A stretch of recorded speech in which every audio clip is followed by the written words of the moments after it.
میں ایک داماد ہوں اور برِ صغیر کے معاشرے میں داماد کا تعارف کلف لگے لٹھے کا ہے۔ مجھے اس رشتے میں بندھے 2 برس سے کچھ زائد ہو چکے ہیں۔ داماد ہونا معاشرے میں پہلے ذاتی قانونی رشتے سے منسلک ہونے کا تجربہ ہوتا ہے۔ سب کچھ نیا سا اور کچھ انوکھا سا لگتا ہے۔ سینئر کزنز اور دوستوں نے رضاکارانہ طور پر بہت سے ٹپیکل برِ صغیری معاشرت کے اصول منصب دامادی ازبر کروانے شروع کر دیے۔ اس سے پہلے میرا بہنوئی داماد بننے کے کئی اصول عملی طور پہ سکھا چکا تھا۔ اپنے گھر میں ڈھیلے ڈھالے انداز میں بھیگا بلا بن کے رہنے والا سسرال میں آتے ہی شیر بن جاتا، گردن میں غیر معمولی سا اکڑو آ جاتا اور ٹانگ سے ٹانگ نہ اترتی۔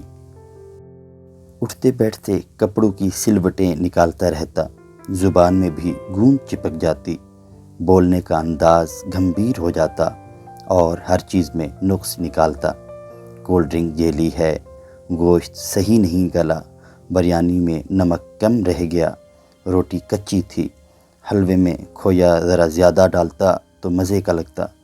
بہن بھی لجاجت سے للیانے لگتی اور ماں تو پلکیں بچھا دیتی۔ اس کے کھانے کے وقت شوکیس والے برتن نکال لیتی، کرسی یا صوفہ پیش کرتے وقت اکثر اپنے نماز والے دوپٹے سے جھاڑ دیتی، کسی کو اونچی آواز میں بولنے نہ دیتی کہ داماد آیا ہوا ہے۔ سانس بھی گھٹ گھٹ کے لو، غلط تاثر نہ پڑ جائے، یہ نہ سمجھ لے کہ بچوں کو تہذیب اور تربیت سے کوئی واسطہ نہیں ہے۔ ہمارے لیے یہ سرزنش معمول کی بات تھی، گویا داماد نہ ہوا ہوا ہو گیا۔ دوران تعلیم مجھے اپنی کلاس فیلو آیوشا سے بڑے زور کی محبت ہو گئی۔ آیوشا جاپانی نام ہے جس کا مطلب ہے زندگی، بس وہ میری زندگی ہی بن گئی۔ جس روز وہ نظر نہ آتی میری سانس سچ مچ کی بند ہونے لگتی۔ اسے ایک نظر دیکھ لینے سے سانسوں میں روانی آ جاتی۔ اس نے بھی میرے جذبوں کی تپش محسوس کر لی تھی، لیکن اس نے کبھی میری ہمت افزائی نہیں کی۔ یہ ایک خاموش معاہدہ تھا، کیونکہ یونیورسٹی کے عام رجحان کے مطابق وہ کسی اور کی طرف بھی متوجہ نہیں ہوئی۔ مجھ میں پسند کرنے سے زیادہ آگے بڑھنے کی ہمت نہ تھی کہ اگر ماں نہ مانی۔ فائنل سیمسٹر چل رہا تھا، دن پرندوں کی طرح فضا میں پھریرے بھرتے اڑ رہے تھے۔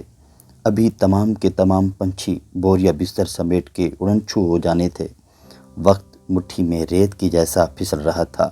میرا بس نہ چلتا تھا یہ پھسلتے دن روک لوں۔ ڈگری کے بعد واپس وہی آتے جنہوں نے ایم ایس یہاں سے کرنا تھا۔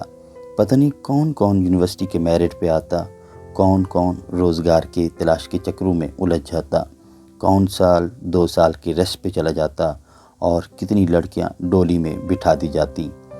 ہر گزرتے دن کے اختتام پہ میرے دل میں لگے پنکھے تیز ہو رہے تھے۔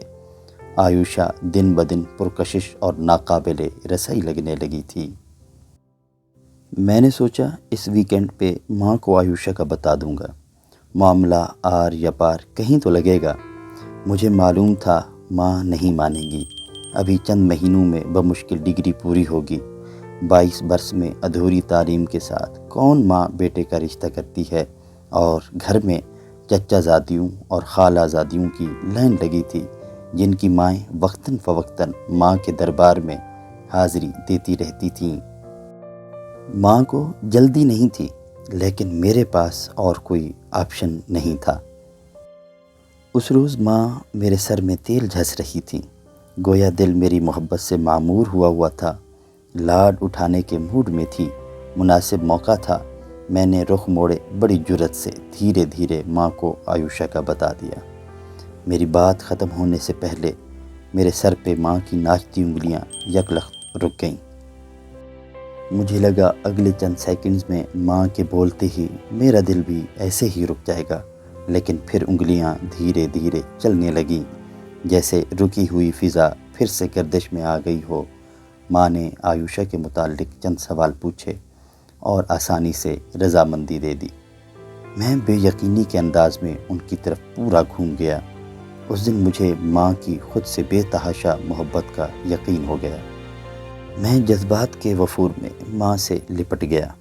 ماں نے کہا خاندان سے ایک گھر کی بیٹی لا کے باقی سب کو ناراض کرنے سے بہتر ہے میں اس بکھرے سمندر میں پاؤں ہی نہ ڈالوں۔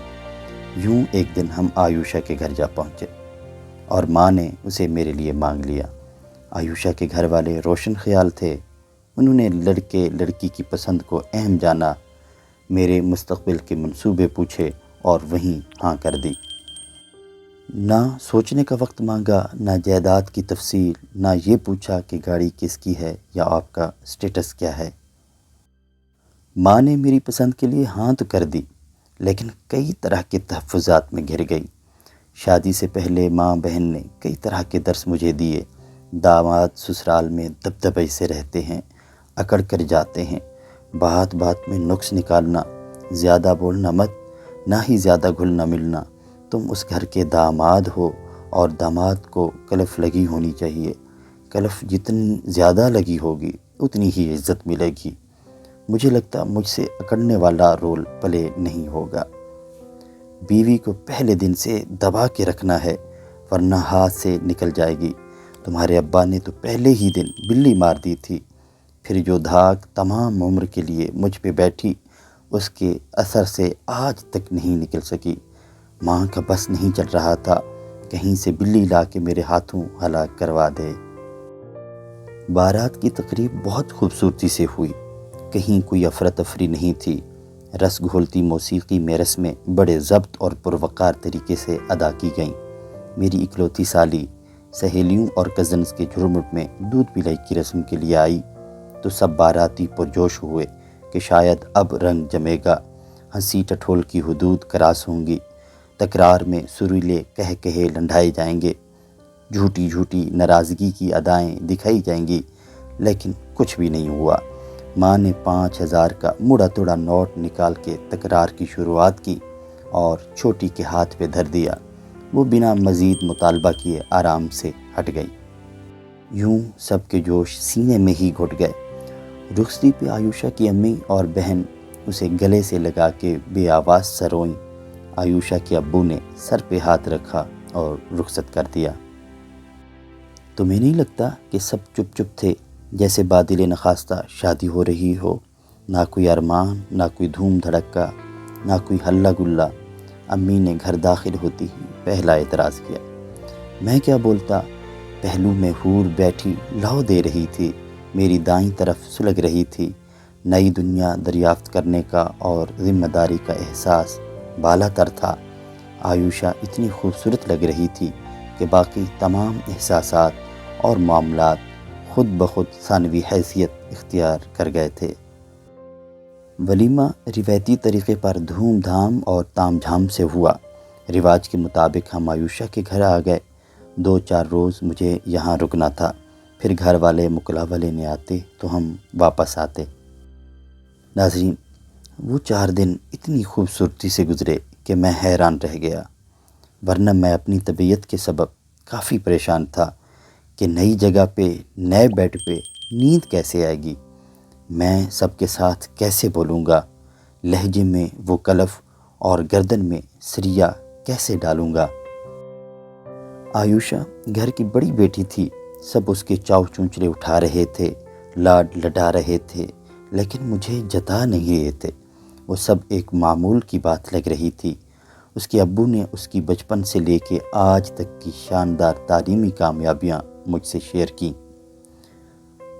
بلکہ پریپ سے لے کر آج تک کا اکیڈمک ریکارڈ میرے حوالے کر دیا۔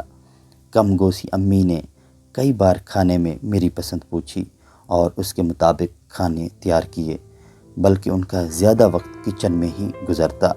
گھر میں ذرا بھی اجنبیت محسوس نہیں ہوئی۔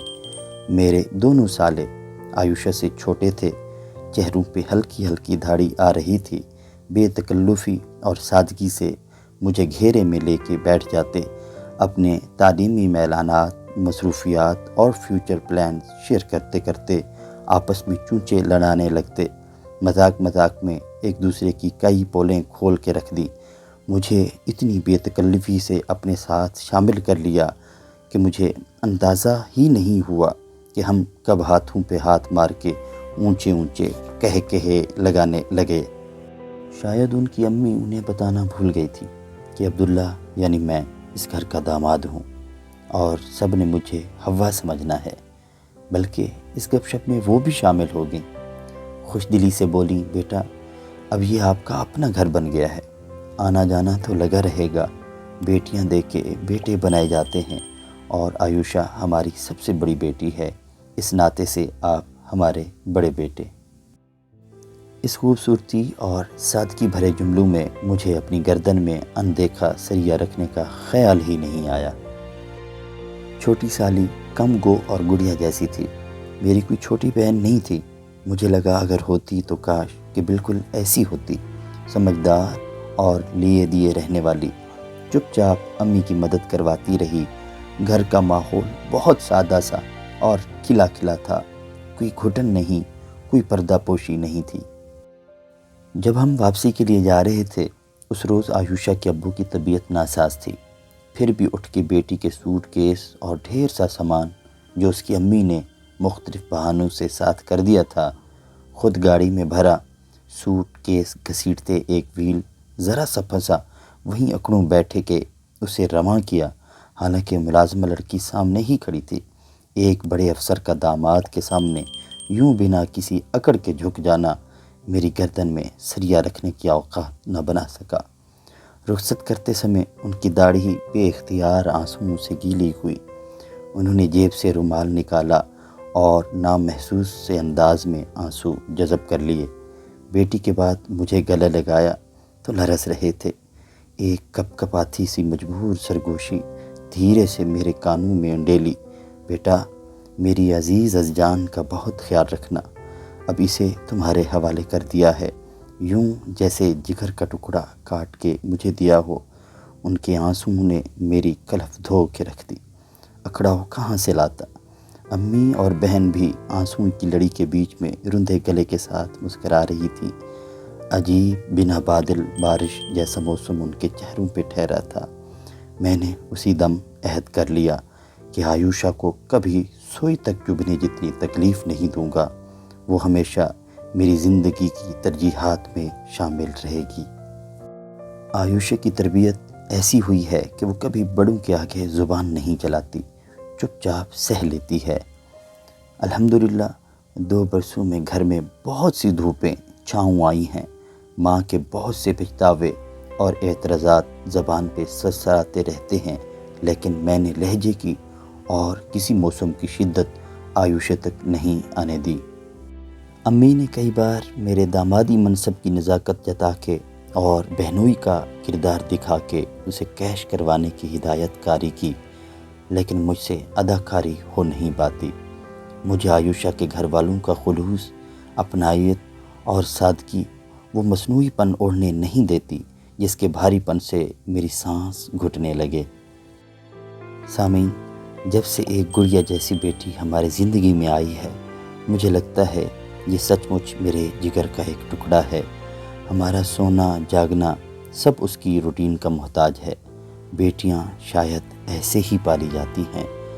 سوچتا ہوں آیوشا کے والدین نے بھی ایسے ہی پالا ہوگا، پال پوس کے پڑھا لکھا کے مجھ اجنبی کے حوالے کر دیا کہ زمانے کا دستور اور بیٹی کی خوشی تھی۔ میری جگر کوشی ہنستی ہے تو میں ہنستا ہوں، وہ روتی ہے تو میری جان پہ بناتی ہے۔ سوچتا ہوں وقت آنے پہ کسی غیر کے حوالے کیسے کروں گا۔ مجھے آیوشا کے ابو کی وہ کپکپاہٹ ابھی تک محسوس ہوتی ہے، شاید اس روز انہوں نے معانقے کے دوران مجھ میں منتقل کر دی تھی۔